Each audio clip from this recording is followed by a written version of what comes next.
आज की वीडियो में हम लोग डिस्कस करेंगे जॉन कीट के द्वारा लिखा गया एक फेमस ओड जिसका नाम है ओ to a Nightingale.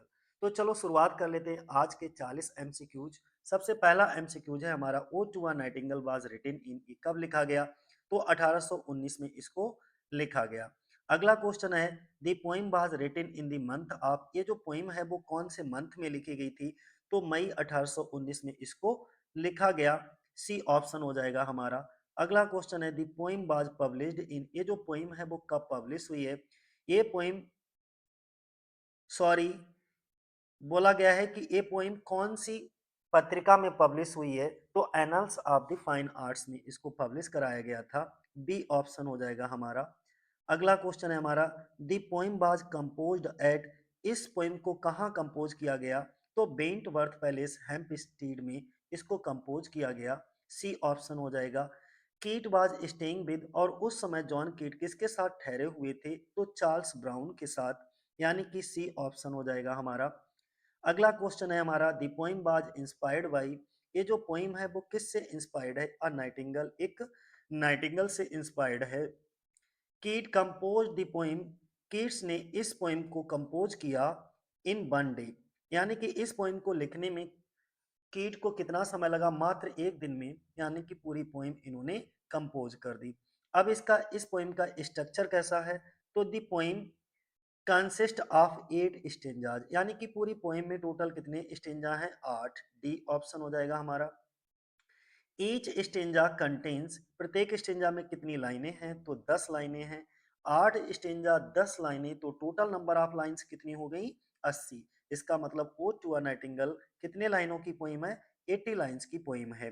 Rhyme scheme अगर हम बात करें तो इस पोइम की राइम स्कीम क्या है? तो राइम स्कीम इसका बी ऑप्शन हो जाएगा। A B A B, C D E, C D E. ठीक है। अगला थीम्स की बात कर लेते हैं। तो one major theme of the poem is, इस पोइम की वन मेजर थीम कौन सी है? तो डेथ। ठीक है, सी ऑप्शन हो जाएगा। अगला द पोइम आल्सो एक्सप्लोर्स, ये पोइम किस चीज को एक्सप्लोर करती है? ठीक है, इंटॉक्सिकेशन को एक्सप्लोर करती है। बी ऑप्शन हो जाएगा हमारा। इंटॉक्सिकेशन क्या होता है? ये नशा के लिए बोलते हैं। ठीक है, तो नशा होता है ये। द नाइटिंगेल सिंबलाइजेस, ये जो नाइटिंगेल है वो किसको सिंबलाइज करती है? तो ये बुलबुल जो है ना वो प्रतीक है किसकी? इमोर्टेलिटी का। तो बी ऑप्शन हो जाएगा। अगला द ओड इज, ओड क्या है? पर्सनल ओड है ये इनका। ठीक है, ओ टू अ नाइटिंगेल कैसा ओड है? पर्सनल ओड है।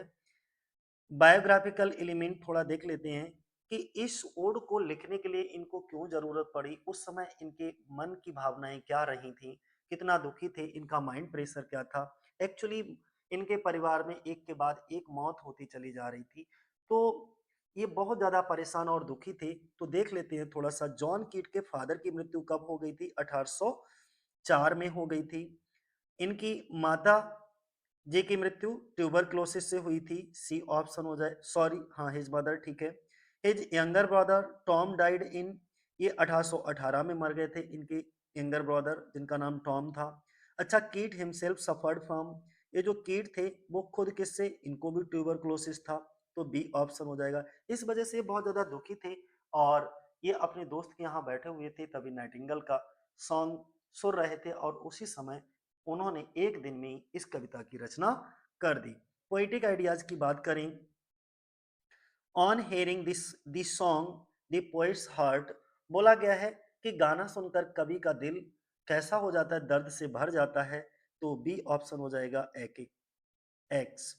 अगला the poet first wishes for, जो पोइट है, कवि है, कवि सबसे पहले क्या चाहता है? तो वाइन चाहता है, यानी कि सी ऑप्शन हो जाएगा। अगला ही letter prefers to fly on, और इसके बाद वह उड़ना पसंद करता है कविता के बिना देखे पंख, यानी कि viewless wings of poesy. C option हो जाएगा हमारा। अगला the poet feels he could die, जो कवि है वो फील करता है, कवि को लगता है कि वह मर सकता है चिड़िया की चहचहाट सुनते हुए खुशी से, यानी कि हैप्पीली मर सकता है by listening to the word. C option हो जाएगा। अगला the word forlorn reminds him, ये जो शब्द फॉरलॉन है वो किस चीज को रिमाइंड करता है? तो फॉरलॉन का मतलब होता है वैसे असहाय, और ये अकेलेपन को महसूस करता है। अगला 25 नंबर का क्वेश्चन है हमारा, बाज इट अ विजन और अ बेकिंग ड्रीम शोज, क्या ये एक सपना है या जागता हुआ सपना है, ये लाइन क्या दिखाती है? तो ये सपने और असलियत के बीच कंफ्यूजन को दिखाती है। बी ऑप्शन हो जाएगा, confusion between dream and reality. अगला नेक्स्ट है, fancy can not cheat suggest, 26 number का, फैंसी धोखा नहीं दे सकती बताता है, कल्पना असलियत से बच नहीं पाती।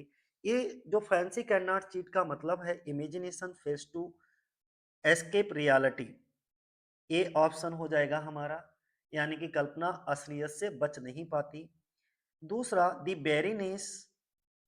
The fever and the freight represents, थकान, बुखार, झल्लाहट, ये किस चीज को दिखाती है? तो इंसानी तकलीफ को दिखाती है, ह्यूमन सफरिंग को दिखाती है।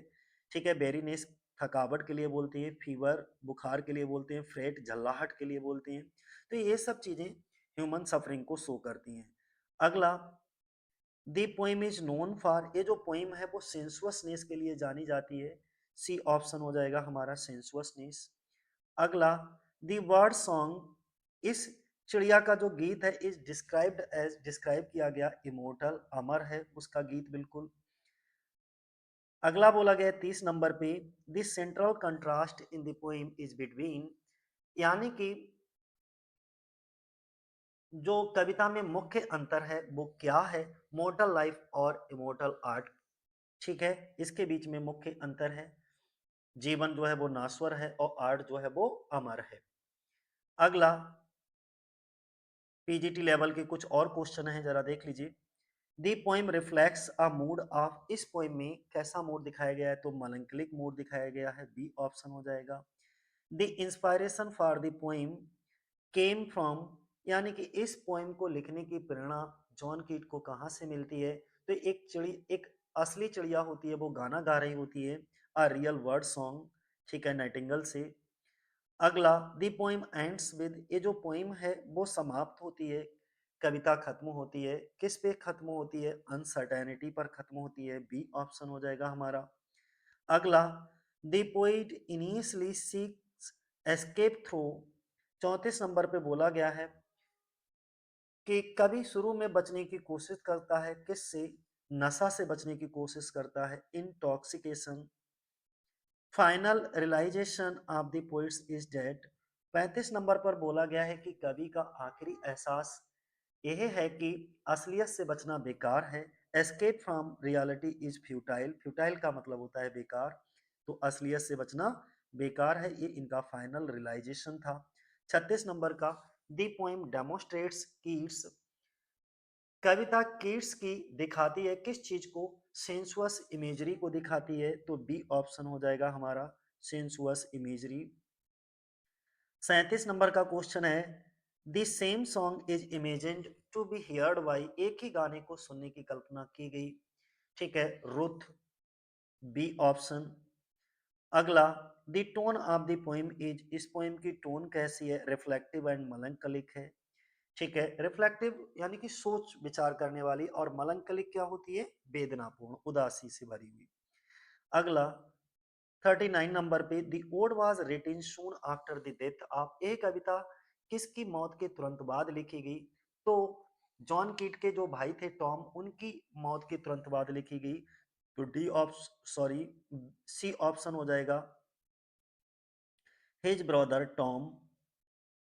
और आज की पोइम का आखिरी क्वेश्चन ओड का, क्या लिखा है? The poem ultimately suggest that, कविता आखिर में क्या बताती है? तो असलियत हमेशा लौटती है, रियलिटी ऑलवेज रिटर्न्स, ठीक है, डी ऑप्शन हो जाएगा हमारा।